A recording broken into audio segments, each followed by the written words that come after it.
ಶ್ರೀರಾಮನ ಪಾದವಿರುವಂತಹ ವಿಶೇಷ ಸ್ಥಳ ಇದು. ಈ ಜಾಗವು ಸಮುದ್ರ ಮಟ್ಟದಿಂದ 1200 ಅಡಿ ಎತ್ತರದಲ್ಲಿದೆ. ಈ ಜಾಗದಲ್ಲಿ ಶ್ರೀರಾಮನ 13 ಅಡಿ ಚಿನ್ನಲೇಪಿತ ವಿಗ್ರಹವಿದೆ. ಈ ಜಾಗದಲ್ಲಿ ಅತಿ ದೊಡ್ಡ ಜಟಾಯುವಿನ ಒಂದು ಮೂರ್ತಿ ಇದೆ.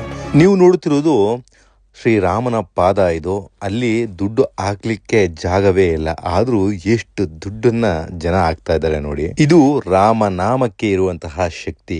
ಈ ಜಾಗದಲ್ಲಿ ಇನ್ನೂ ಅನೇಕ ಮೂರ್ತಿಗಳಿದೆ. ಅಂಡ್ ಈ ಜಾಗಕ್ಕೆ ಹೋಗ್ಬೇಕಂದ್ರೆ ನೀವು ಕೇರಳಕ್ಕೆ ಹೋಗ್ಬೇಕಾಗುತ್ತೆ. ಕೇರಳದ ಜಟಾಯು ಅನ್ನುವಂತಹ ಜಾಗ ಇದು. ಈ ಜಾಗಕ್ಕೆ ಮೇಲಕ್ಕೆ ರೋಪ್ ನಲ್ಲಿ ಹೋಗ್ಬೇಕಾದ್ರೆ 550 ರೂಪಾಯಿ ಟಿಕೆಟ್ ಇರುತ್ತೆ. ಮೆಟ್ಲುಗಳಲ್ಲಿ ಹೋಗ್ಬೇಕಾದ್ರೆ ಸುಮಾರು 800 ಮೆಟ್ಲುಗಳನ್ನ ಹತ್ತಬೇಕಾಗುತ್ತೆ ನೀವು ಮೇಲಕ್ಕೆ.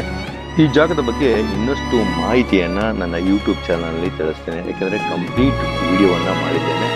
ಆ ವಿಡಿಯೋವನ್ನ ಯೂಟ್ಯೂಬ್ನಲ್ಲಿ ಹಂಚ್ಕೊತೇನೆ. ದಯವಿಟ್ಟು ಸಬ್ಸ್ಕ್ರೈಬ್ ಮಾಡಿ ನೋಡಿ.